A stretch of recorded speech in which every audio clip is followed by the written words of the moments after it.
Hey guys, welcome back to the recap. So we have the recap for AEW this week, and we start off AEW with Eddie Kingston. I know Eddie Kingston not too well. I know like the name Eddie Kingston. I've heard it a bunch of times in independent wrestling and whatnot, but I'm not too familiar with his in-ring style. So we start off the night with Eddie Kingston, and he went against Murder Hawk, Lance Archer. I'm familiar with Lance Archer. I'm familiar with Lance Archer from when he debuted in ECW to when he went to Japan and wrestled in New Japan to now AEW. So those two guys went at it. I already like Lance Archer's in-ring style from like way back then, but this was me really seeing a full-length match of Eddie Kingston because, like I said in the previous videos, I've missed some weeks of wrestling, so I haven't seen everybody that they've added to like the AEW roster or NXT and whatnot. I haven't seen some of them wrestle. I'm familiar with the names, but some of them I'm not even familiar with their names, and some I'm not familiar with their in-ring style. But Eddie Kingston, I like Eddie Kingston's in-ring style. He's a heel. He cheats. He pokes people in the eyes. He, intimidates the ref. I always like heels. So we had those two guys go at it. I would say Lance Archer had most of the match won because he was like kind of dominating Eddie Kingston. He did one move that I thought was crazy, and I thought he almost like injured Eddie Kingston. He picked Eddie Kingston up and choke slammed him over like the rope onto the apron, and the way Eddie Kingston just hit the apron looked crazy. I thought he injured Eddie Kingston. It looked really crazy to me. And then later on in the match, Lance Archer did another move where he's very agile for somebody who's like that big. I'm pretty sure he's over 6 feet tall. He probably close to 7 feet. But did the thing Undertaker does when he like locks the fingers together and he does like the walk across the rope. So he was doing like a walk across the rope, and then he kind of like flipped into like a moonsault or whatever on the Eddie Kingston. And he was about to win the match. Earlier in the night, I forgot to mention that he sent Jake the Snake Roberts during his entrance. He sent Jake the Snake Roberts to backstage because Jake the Snake Robert usually manages Lance Archer. But he sent him to the back because I guess he just wanted to do it on his own and beat up Eddie Kingston. But that seemed to be a mistake because later on in the match, towards the end, when Lance Archer was about to win, you see the Blade and the Butcher, who have aligned themselves with Eddie Kingston. They were beating up Jake the Snake Roberts, brought him out. That distracted Lance Archer. And then the Bunny, I'm not too familiar with the Bunny. I've seen her before, but I'm not too familiar with her. But I guess she works with the Blade and the Butcher and Eddie Kingston. But she gave Eddie Kingston like this thing called a knuckle duster.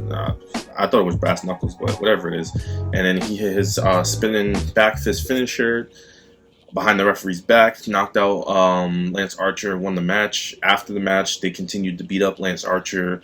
So, that feud is not over with because I'm pretty sure Lance Archer, Murder Hawk, is going to beat the mess out of Eddie Kingston and the Blade and the Butcher at some point. So that's how we started off AEW. So far, so good. All right. So next up on AEW for this week, we had the Varsity Blondes, which is, and I'm not too familiar with those guys. Griff Grayson and Brian Pillman Jr. I know Brian Pillman Jr. I'm not used to seeing him wrestle, so I just know the name because of Brian Pillman. So we had the Varsity Blondes, and they went off against Chris Jericho, the team of Chris Jericho and MJF, and the Inner Circle and Warlord kind of accompanied them out to the ring. One thing I really like about just Chris Jericho and his character is the theme song, like the Judas song by Fozzy, by Chris Jericho. That is honestly like one of my favorite wrestling theme songs and rock songs of all time. Like, for me, it's like in my top 5 probably would be, I would say Edge's theme song, Chris Jericho's theme song, the Undisputed Era theme song, and then the other two I don't know right now.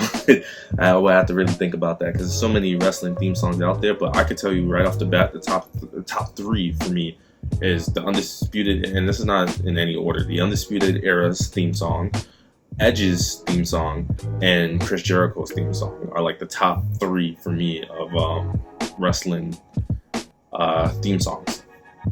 But anyway, yeah, just when Chris Jericho comes out, it's something about it just makes you want to sing with the song, and the fact that everybody in the crowd knows the lyrics to the song, and everybody sings it regardless if they like Chris Jericho or they hate Chris Jericho. They still just sing the entrance song because it's so good, and also because the wrestlers, because they have some of their wrestlers in the crowd on AEW, and the wrestlers, regardless if they like Chris Jericho or don't like Chris Jericho, the other wrestlers are singing the theme song too as he comes out, which is just awesome.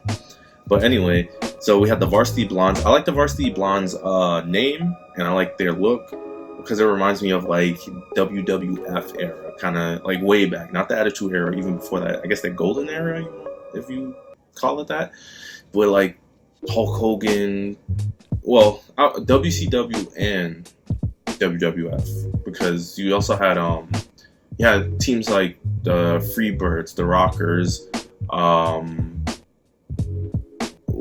think it's the Midnight Express, if I'm not mistaken.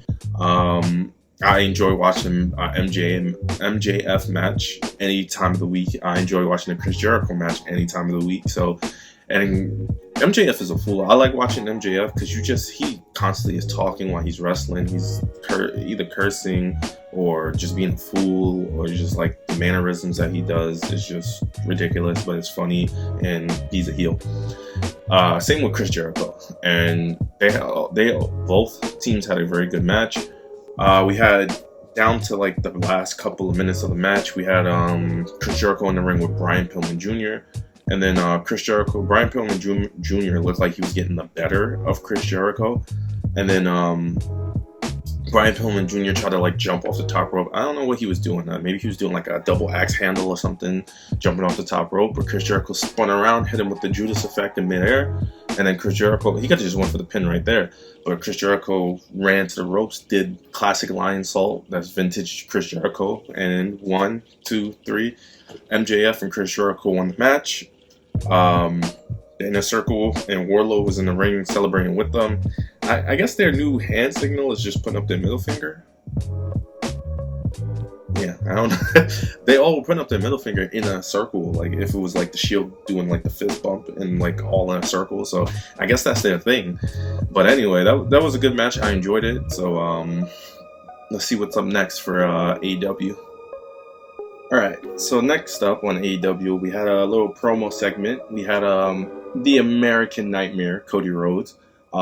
He came out to the ring with his manager Arn Anderson, and he did like a little segment with Tony Schiavone in the ring, and he was supposed to respond to what Shaq said, because apparently Shaq, the basketball player Shaquille O'Neal's been talking mess about Cody Rhodes or something like that. I'm out of the loop. I haven't seen a lot of AEW recently, so I'm out of the loop with that whole thing. Yeah, so Shaquille O'Neal wants to have a wrestling match with Cody. On top of that, we had Jade. Jade's a female wrestler that's with AEW. I'm not familiar with her at all. I haven't seen her wrestle or anything like that. But she wants to fight Brandy. But as you know right now, Brandy is pregnant. Her and Cody's having a baby. So there's no way she can wrestle right now. So through Cody Rhodes talking, and then Arn Anderson was giving Cody Rhodes some pointers on what he should do, because Shaq wants to fight Cody at Revolution, and the Revolution pay-per-view that's coming up in March. Also, Jade wants to fight Brandy at that same pay-per-view. So Arn Anderson was like, you know what? Since you and Brandy can't fight Shaquille O'Neal and Jade, well, why don't we have this lady come out?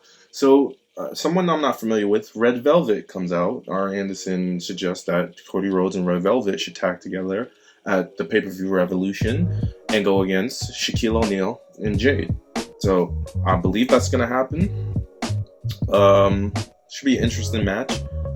I don't think I've ever seen Shaq wrestle. Maybe once. Maybe he was in WWE one time, and he didn't really have a full-length match, but he did some moves or something.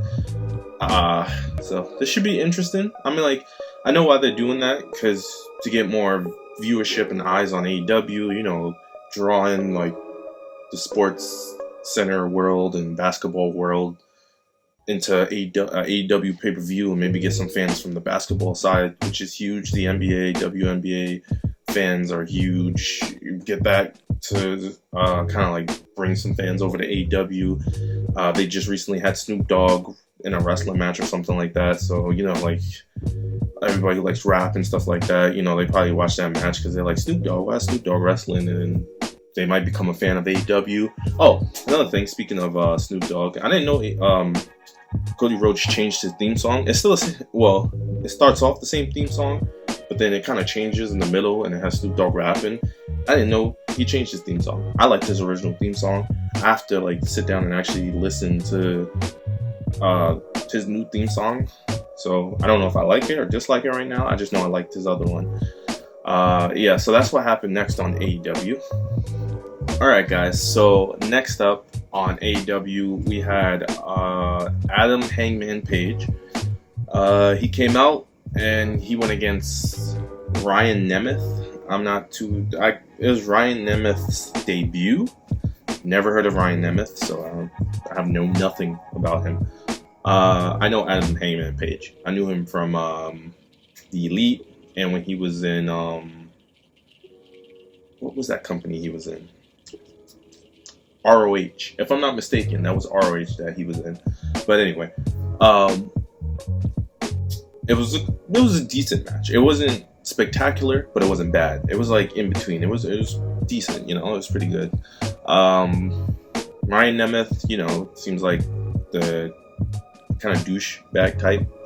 Like he toots his own horn a lot, doing unnecessary moves. But he can wrestle. You can see it based on certain locks that he would perform or drop kicks, picture perfect drop kick and stuff like that. So he can wrestle. It's just he's full of himself. Adam Hangman Page, of course, great wrestler. I didn't realize this before, but Adam Hangman Page has crazy clotheslines. Like he really puts a lot of power behind his clotheslines.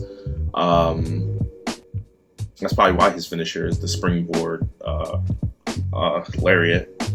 But what is it called? Last shot? I believe it's last shot or last call, something like that. Either has last shot or last call. I'll figure it out later.